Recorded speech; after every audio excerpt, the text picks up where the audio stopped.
So today I'm thrilled to announce that the two world's largest pharmaceutical manufacturers, Eli Lilly and Novo Nordisk, have agreed to offer their most popular GLP-1 weight loss drug. I call it the fat drug, remember? At drastic discounts. That was President Trump announcing a deal with two major pharmaceutical companies yesterday that will lower prices of weight loss drugs for millions of Americans. The agreement still cut prices for GLP-1 drugs for Medicare and Medicaid beneficiaries starting next year. It'll also offer the treatments directly to consumers at a discount on a website that the Trump administration says it will launch in January. Joining us now, MSNBC medical contributor Dr. Vin Gupta. Dr. Gupta, thank you so much for joining us this morning. The president sort of derisively deemed these the fat drugs, but these are medications that more and more people are taking. They seemingly work.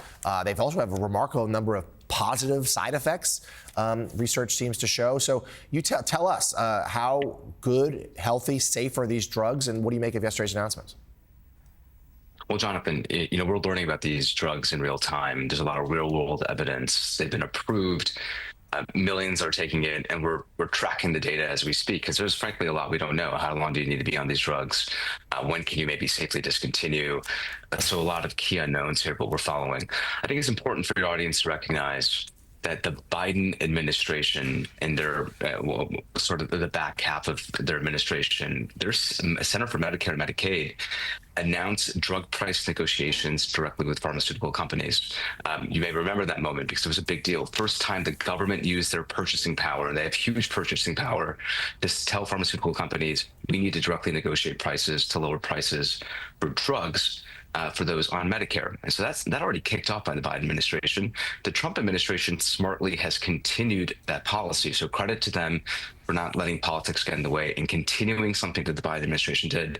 I should say that it's not just the GLP weight loss drugs. There's other drugs here, a part of these negotiations, those for asthma, those for if you're on a blood thinner, like Eliquis. There's a lot of drugs here that are being negotiated to lower costs for Americans. But this is a great step. And really the devil's in the details here. Some of the prices are decreasing. That's great.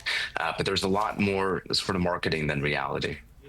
Dr. Gupta, this is Susan Page. I got a notice from my company yesterday that enrollment season was opening to choose a health care plan for next year. And of course, people who are covered through Obamacare are also facing that prospect at this moment, at a time that the government is shut down and that those Obamacare expanded premiums have expired, part of a big debate on Capitol Hill. What is this enrollment season going to be like, do you think, especially for people who get their insurance through those Obamacare websites and packages? Well, Susan, we're seeing it play out now because the prices, to your point, have been posted. Open enrollment began November 1st. For our audience out there, go to healthcare.gov, where you're likely going to see increased premiums. Exactly to your point, Susan. I mean, we're seeing extraordinary increases in premiums here. A family of four making, say, $80,000 in Kentucky is seeing a 25% increase in their premiums, meaning five-figure increase in their premiums. So what's going to happen? They're either going to say no, pick a plan that might not give them all the things that they need, go underinsured, and that is not a good combination, especially as we get into cold and flu season, where going to an urgent care, going to an ER might be necessary, or basic primary care will be necessary potentially, and they're going to get delayed care as a result of this.